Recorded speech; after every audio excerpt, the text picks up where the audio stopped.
আসসালামু আলাইকুম ও আদাব। বয়স বাড়ার সাথে সাথে অনেকে একটি সাধারণ কিন্তু উদ্বেগজনক সমস্যার মুখোমুখি হন। চোখে ঝাপসা দেখা শুরু হয়। আগে যেখানে বইয়ের ছোট লেখা সহজেই পড়া যেত, এখন সেখানে চোখ কুঁচকে তাকাতে হয়। অনেক সময় মনে হয় আলো কমে গেছে, আবার অন্যদিকে স্মৃতিশক্তি কমে যাচ্ছে, নাম মনে থাকছে না। প্রশ্ন হলো, এগুলো কিছু বয়সের কারণে, নাকি আমাদের শরীরের ভেতরে এমন কিছু ঘাটতি তৈরি হয়েছে যা আমরা বুঝতে পারছি না?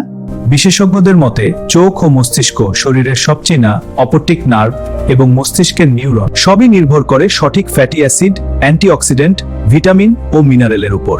আজ আমরা আলোচনা করব তিনটি শক্তিশালী বীজ নিয়ে: তিসি বীজ, চিয়া সিড, কুমড়োর বীজ। এই তিনটি বীজ কিভাবে মস্তিষ্কের নিউরনকে শক্তিশালী করে চোখের রেটিনাকে সুরক্ষা দিতে সহায়তা করতে পারে তা আমরা বিস্তারিতভাবে জানবো। ভিডিওটি শেষ পর্যন্ত দেখবেন, কারণ শেষে বলবো কোন বীজ কিভাবে খেলে সবচেয়ে ভালো ফল পাবেন। এবং যদি এমন বৈজ্ঞানিক ভিত্তিক স্বাস্থ্য সচেতন ভিডিও পেতে চান, তাহলে টানময় 32M চ্যানেলটি এখনই সাবস্ক্রাইব করুন। এখন চলুন মূল আলোচনায় যাই। প্রথমে বুঝে নেওয়া দরকার কেন মস্তিষ্ক ও চোখ দুর্বল হয়ে পড়ে। মস্তিষ্ক আমাদের শরীরের নিয়ন্ত্রণ কেন্দ্র। শরীরের মোট শক্তির প্রায় 20% একাই ব্যবহার করে। নিউরনের মধ্যে যোগাযোগের জন্য দরকার স্বাস্থ্যকর ফ্যাট, বিশেষ করে ওমেগা 3 ফ্যাটি অ্যাসিড। এছাড়া দরকার magnesium, zinc, iron, vitamin E এবং লবণ। অন্যদিকে চোখের রেটিনা অত্যন্ত সংবেদনশীল টিস্যু। আলো থেকে সিগন্যাল তৈরি করে মস্তিষ্কে পাঠায়। অক্সিডেটে দেখা রাতকানা ভাব বা বয়সজনিত ম্যাকুলার ডিজেনারেশন দেখা দিতে পারে। এখন প্রশ্ন, এই তিনটি বীজ কিভাবে সাহায্য করে? টিসি বীজ ওমেগা 3 ফ্যাটি অ্যাসিডের অন্যতম সমৃদ্ধ উৎস। বিশেষ করে এতে থাকে আলফা লিনোলেনিক অ্যাসিড। এটি শরীরে গিয়ে আংশিকভাবে ডিএচএ ও ইপিএ তে রূপান্তরিত হয়। ডিএচএ হলো মস্তিষ্কের কোষের একটি গুরুত্বপূর্ণ উপাদান। গবেষণায় দেখা গেছে নিয়মিত ওমেগা 3 গ্রহণ করলে এছাড়া এটি প্রদাহ কমাতে সাহায্য করে, যা ব্রেন ফগ কমাতে সহায়ক। চোখের ক্ষেত্রে তিসি বীজ গুরুত্বপূর্ণ, কারণ ওমেগা ড্রাইসিল রক্তমান উন্নত করে, ফলে চোখ শুষ্ক লাগে না। এছাড়া তিসি বীজে রয়েছে লিগনান নামের শক্তিশালী অ্যান্টিঅক্সিডেন্ট। এটি কোষকে অক্সিডেটিভ ক্ষতি থেকে রক্ষা করে। এবার আসি চিয়া সিডে। চিয়া সিডেও প্রচুর ওমেগা 3 রয়েছে, তবে এর বিশেষত্ব হলো এতে উচ্চমাত্রার ফাইবার ও অ্যান্টিঅক্সিডেন্ট আছে। রক্তে শর্করার ওঠানামা বেশি হলে মনোদেশিল রাখতে সাহায্য করে। চিয়া সিড এই ওঠানামা নিয়ন্ত্রণে সহায়ক। এতে রয়েছে ম্যাগনেসিয়াম। ম্যাগনেসিয়াম নিউরোটন স্ট্রেস কমাতে সাহায্য করে। ঘুম ভালো হলে স্মৃতিশক্তিও উন্নত হয়। চোখের ক্ষেত্রে চিয়া সিডের অ্যান্টিঅক্সিডেন্ট রেটিনাকে সুরক্ষা দেয়। দীর্ঘ সময় মোবাইল বা কম্পিউটার ব্যবহারের ফলে যে অক্সিডেটিভ চাপ তৈরি হয় তা কমাতে সাহায্য করতে পারে। এবার আলোচনা করি কুমড়োর বীজ নিয়ে। জিঙ্ক চোখের শক্তিশালী উৎস।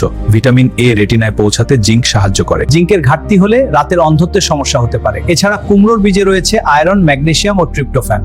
ট্রিপ্টোফ্যান শরীরে সেরোটোনিন তৈরিতে সাহায্য করে, মুড ভালো রাখে, মানসিক চাপ কমলে ব্রেন ফাংশন উন্নত হয়। কুমড়োর বীজে থাকা ভিটামিন ই চোখের কোষকে ফ্রি রেডিক্যাল থেকে রক্ষা করে, বয়সজনিত হৃদরোগে সহায়তা করতে পারে। এখন প্রশ্ন, সবচেয়ে কার্যকর কোনটি? এটির উত্তর একক নয়, কারণ মস্তিষ্ক ও চোখের সবজ বিষয়। ওমেগা 3 দরকার, আবার জিঙ্কও দরকার, অ্যান্টিঅক্সিডেন্টও দরকার। তাই একটি বীজের উপর নির্ভর না করে সুষমভাবে তিনটিই ব্যবহার করা উত্তম। তবে যদি মস্তিষ্কের জন্য অগ্রাধিকার দেন, তাহলে তিসি বীজ ও চিয়া সিড উপকারী। যদি চোখের রেটিনার জন্য অগ্রাধিকার দেন, তাহলে কুমড়োর বীজ বিশেষভাবে গুরুত্বপূর্ণ। কিন্তু সঠিক ফল পেতে হলে খাওয়ার পদ্ধতি গুরুত্বপূর্ণ। অনেকে সম্পূর্ণ তিসি বীজ গিলে খান, এতে অনেক সময় হজম না হয়ে বের হয়ে যায়। তাই গুঁড়ো করে খাওয়া ভালো। চিয়া সিড ভিজিয়ে খাওয়া উত্তম। কুমড়োর বীজ হালকা ভেজে খাওয়া যেতে পারে, তবে অতিরিক্ত লবণ ছাড়া। এই আলোচনা এখানেই শেষ করছি না। পরবর্তী অংশে আমরা বিস্তারিতভাবে জানব কোন বীজ কখন খাওয়া উচিত, কাদের জন্য কত পরিমাণ নিরাপদ, কোন রোগ থাকলে সতর্ক থাকতে হবে এবং তিনটি বীজ একসাথে খাওয়ার সঠিক বৈজ্ঞানিক পদ্ধতি কি। আমরা আগের অংশে জেনেছি তিসি বীজ, চিয়া সিড এবং কুমড়োর বীজ কিভাবে মস্তিষ্ক ও চোখের জন্য উপকারী হতে পারে। এখন আমরা আরও গভীরে যাব, কারণ শুধু জানলেই হবে না, বোঝাও জরুরি কোন পুষ্টি কিভাবে কাজ করে, শরীরে প্রবেশের পর তার কার্যপ্রক্রিয়া কি এবং কার ক্ষেত্রে কোন বীজ বেশি কার্যকর হতে পারে। প্রথমে মস্তিষ্কের ভেতরের গঠন সম্পর্কে সংক্ষেপে ধারণা নেওয়া যাক। মানব মস্তিষ্কে প্রায় 8-6 বিলিয়ন নিউরন রয়েছে। প্রতিটি নিউরন অন্য নিউরনের সাথে সাইন্যাপসের মাধ্যমে যোগাযোগ করে।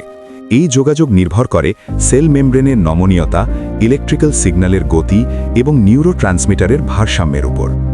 যদি সেল মেমব্রেন শক্ত ও অনমনীয় হয়ে যায়, সিগন্যাল ট্রান্সমিশন ধীর হয়ে যায়, ফলে মনোযোগ কমে, তথ্য প্রক্রিয়াকরণ ধীর হয়, স্মৃতি দুর্বল হয়। ওমেগা 3 ফ্যাটি অ্যাসিড এখানে অত্যন্ত গুরুত্বপূর্ণ, বিশেষ করে ডিএইচএ নিউরনের মেমব্রেনে থাকে। তিসি বীজ ও চিয়া সিডে থাকা আলফা লিনোলেনিক অ্যাসিড শরীরে রূপান্তরিত হয়ে আংশিকভাবে ডিএইচএ তৈরি করে।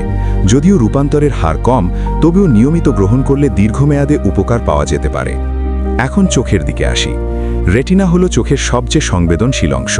এখানে ফটো রিসেপ্টর কোষ আলোকে বৈদ্যুতিক সিগন্যালে রূপান্তর করে। রেটিনার কোষগুলো উচ্চমাত্রার অক্সিজেন ব্যবহার করে, ফলে এখানে অক্সিডেটিভ স্ট্রেসের ঝুঁকি বেশি। অ্যান্টিঅক্সিডেন্ট না থাকলে কোষ ক্ষতিগ্রস্ত হতে পারে। তিসি বীজ ও চিয়া সিডে থাকা অ্যান্টিঅক্সিডেন্ট এবং কুমড়োর বীজে থাকা ভিটামিন ই রেটিনাকে সুরক্ষা দিতে সহায়তা করতে পারে। এবার আমরা প্রতিটি বীজ আলাদা করে বিশদভাবে বিশ্লেষণ করি। তিসি বীজের গভীর উপকারিতা। তিসি বীজে 3টি প্রধান উপাদান বিশেষভাবে গুরুত্বপূর্ণ: ওমেগা 3, লিগন্যান এবং ফাইবার। ওমেগা 3 প্রদাহ কমাতে সাহায্য করে। দীর্ঘস্থায়ী প্রদাহ মস্তিষ্কের কার্যক্ষমতা কমিয়ে দিতে পারে। কিছু গবেষণায় দেখা গেছে ওমেগা 3 গ্রহণ করলে কগনিটিভ ডিক্লাইন ধীর হতে পারে। লিগন্যান শক্তিশালী অ্যান্টিঅক্সিডেন্ট, এটি কোষকে ফ্রি র্যাডিক্যালের ক্ষতি থেকে রক্ষা করে। চোখের কোষ ও নিউরনের জন্য এটি সহায়ক।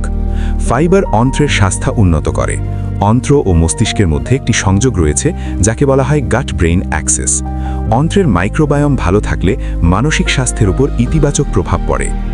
চিয়া সিডের বৈজ্ঞানিক দিক। চিয়া সিডে উচ্চমাত্রার ম্যাগনেসিয়াম রয়েছে। ম্যাগনেসিয়াম স্নায়ুর উত্তেজনা নিয়ন্ত্রণ করে। অতিরিক্ত স্ট্রেস হলে নিউরন অতিরিক্ত উত্তেজিত হয়ে ক্লান্ত হয়ে পড়ে। ম্যাগনেসিয়াম এই ভারসাম্য রক্ষা করে। এছাড়া চিয়া সিডে থাকা দ্রবণীয় ফাইবার রক্তে গ্লুকোজ স্থিতিশীল রাখে। মস্তিষ্কের প্রধান জ্বালানি হল গ্লুকোজ। হঠাৎ গ্লুকোজ কমে গেলে মাথা ঘোরে, মনোযোগ কমে যায়, তাই স্থিতিশীল শক্তি সরবরাহ গুরুত্বপূর্ণ। চিয়া সিডে থাকা প্রোটিন নিউরোট্রান্সমিটার তৈরিতে সহায়তা করে। কুমড়োর বীজের গভীর বিশ্লেষণ। কুমড়োর বীজে জিঙ্কের সমৃদ্ধ উৎস। জিঙ্ক রেটিনায় ভিটামিন এ পরিবহনে সাহায্য করে। ভিটামিন এ ছাড়া রড কোষ ঠিকভাবে কাজ করতে পারে না, ফলে রাতের বেলা দৃষ্টিশক্তি কমে যেতে পারে। এছাড়া কুমড়োর বীজে থাকা আয়রন রক্তে হিমোগ্লোবিন বাড়াতে সহায়ক। মস্তিষ্কে অক্সিজেন সরবরাহ ভালো হলে মনোযোগ ও স্মৃতিশক্তি উন্নত হয়। ম্যাগনেসিয়াম স্নায়ু শিথিল রাখে। ট্রিপ্টোফ্যান ঘুমের মান উন্নত করতে সাহায্য করে। ভালো ঘুম স্মৃতি সংরক্ষণে অত্যন্ত গুরুত্বপূর্ণ। এখন আসি ব্যবহারিক প্রশ্নে। কতটুকু খাওয়া উচিত? সাধারণভাবে প্রতিদিন 1 থেকে 2 টেবিল চামচ তিসি বীজ গুঁড়ো করে খাওয়া যেতে পারে। চিয়া সিড 1 টেবিল চামচ ভিজিয়ে খাওয়া যায়। কুমড়োর বীজ 1 মুঠো যথেষ্ট। তবে যাদের রক্ত পাতলা করার ওষুধ চলছে তাদের ওমেগা 3 বেশি নেওয়ার আগে চিকিৎসকের পরামর্শ নেওয়া উচিত। যাদের কিডনির সমস্যা আছে তাদের মিনারেল গ্রহণের বিষয়ে সতর্ক থাকতে হবে। এখন প্রশ্ন, 3টি একসাথে খাওয়া যাবে কি? হ্যাঁ, তবে পরিমিতভাবে। অতিরিক্ত খেলে হজমে সমস্যা হতে পারে। ধীরে ধীরে শুরু করা ভালো। পরবর্তী অংশে আমরা জানব দিনের কোন সময় খাওয়া সবচেয়ে উপকারী, গুঁড়ো না ভিজিয়ে কোনটি ভালো, দীর্ঘমেয়াদে কি পরিবর্তন আশা করা যায় এবং কারা এড়িয়ে চলবেন। আমরা ইতিমধ্যে জেনেছি তিসি বীজ, চিয়া সিড এবং কুমড়োর বীজের পুষ্টিগুণ, বৈজ্ঞানিক কার্যকারিতা এবং মস্তিষ্ক ও চোখের উপর তাদের সম্ভাব্য উপকারিতা। এখন সবচেয়ে গুরুত্বপূর্ণ প্রশ্ন, এই বীজগুলো কিভাবে খেলে বাস্তব উপকার পাওয়া যাবে? কারণ শুধু পুষ্টিগুণ জানলেই যথেষ্ট নয়, সঠিক পদ্ধতি না জানলে কাঙ্ক্ষিত ফল পাওয়া যায় না। প্রথমে একটি বিষয় পরিষ্কার করা দরকার, কোনো একটি খাবার একা জাদুর মতো কাজ করে না। মস্তিষ্ক ও চোখের স্বাস্থ্য নির্ভর করে ঘুম, পানি পান, রক্তচাপ নিয়ন্ত্রণ, ডায়াবেটিস নিয়ন্ত্রণ, স্ক্রিন টাইম সীমিত রাখা এবং সুষম খাদ্যের উপর। বীজগুলো হলো সহায়ক উপাদান। এখন চলুন ব্যবহারিক দিকগুলো আলোচনা করি। তিসি বীজ কিভাবে খাবেন? তিসি বীজ সম্পূর্ণ অবস্থায় খেলে অনেক সময় হজম না হয়ে বের হয়ে যায়, তাই এটি গুঁড়ো করে খাওয়া সবচেয়ে কার্যকর। গুঁড়ো করার পর দীর্ঘদিন রেখে দিলে পুষ্টিগুণ কমে যেতে পারে, তাই অল্প অল্প করে গুঁড়ো করা ভালো।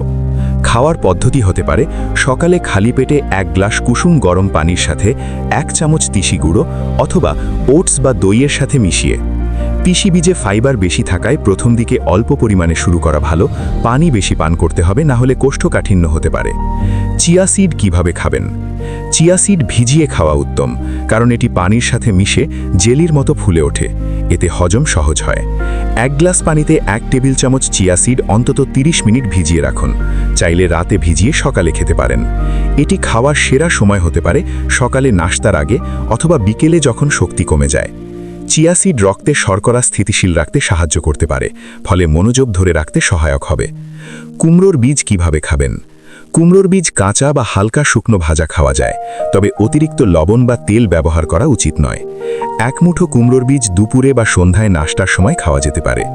যাদের চোখের সমস্যা বেশি, বিশেষ করে রাতের বেলা ঝাপসা দেখা বা ভিটামিন এ ঘাটতির ঝুঁকি রয়েছে, তাদের জন্য কুমড়োর বীজ উপকারী হতে পারে, কারণ এতে জিঙ্ক রয়েছে। 3টি একসাথে খাওয়ার সঠিক পদ্ধতি। অনেকে ভাবেন সব একসাথে বেশি খেলে বেশি উপকার হবে। এটি ভুল ধারণা। শরীরের একটি সহনশীলতার সীমা রয়েছে।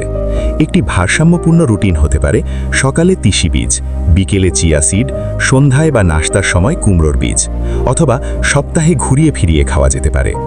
দীর্ঘমেয়াদে কী পরিবর্তন আশা করা যায়? নিয়মিত ও পরিমিত সেবনে নিম্নলিখিত পরিবর্তন দেখা যেতে পারে: মনোযোগের উন্নতি, মাথা ভারী ভাব কমে যাওয়া, চোখের শুষ্কতা কমা, শক্তির স্থিতিশীলতা বৃদ্ধি, ঘুমের মান উন্নত হওয়া। তবে ফল পেতে সময় লাগবে। অন্তত 8 থেকে 12 সপ্তাহ নিয়মিত অনুসরণ করতে হবে। কারা সতর্ক থাকবেন? যাদের রক্ত পাতলা করার ওষুধ চলছে, যাদের কিডনির সমস্যা রয়েছে, যাদের বীজ জাতীয় খাবারে অ্যালার্জি আছে, গর্ভবতী বা বিশেষ রোগে আক্রান্ত ব্যক্তি। এই ক্ষেত্রে চিকিৎসকের পরামর্শ নেওয়া জরুরি। এখন চূড়ান্ত প্রশ্নে আসি, সবচেয়ে কার্যকর কোনটি? যদি মস্তিষ্কের নিউরন শক্তিশালী করার কথা বলেন, তিসি বীজ ও চিয়া সিড উপকারী। যদি চোখের রেটিনা ও দৃষ্টিশক্তির কথা বলেন, কুমড়োর বীজ গুরুত্বপূর্ণ ভূমিকা পালন করতে পারে। কিন্তু প্রকৃত কার্যকারিতা আসে যখন সুষমভাবে তিনটির সমন্বয় করা হয় এবং জীবনযাত্রা নিয়ন্ত্রিত থাকে। মনে রাখবেন, পুষ্টি হলো ধৈর্যের খেলা, একদিনে ফল আসে না, নিয়মিততাই হলো মূল চাবিকাঠি। আপনি যদি মস্তিষ্ক ও চোখের স্বাস্থ্য নিয়ে সচেতন হন, তাহলে আজ থেকেই ছোট করে শুরু করতে পারেন। ধীরে ধীরে অভ্যাস গড়ে তুলুন। ভিডিওটি যদি আপনার উপকারে আসে, তাহলে তন্ময় 32 মি চ্যানেলটি এখনই সাবস্ক্রাইব করুন। নিয়মিত স্বাস্থ্যভিত্তিক গবেষণামূলক ভিডিও পেতে সাবস্ক্রাইব করে পাশে থাকুন। স্বাস্থ্য সচেতন থাকুন, নিয়মিত থাকুন। শেষ পর্যন্ত দেখার জন্য ধন্যবাদ।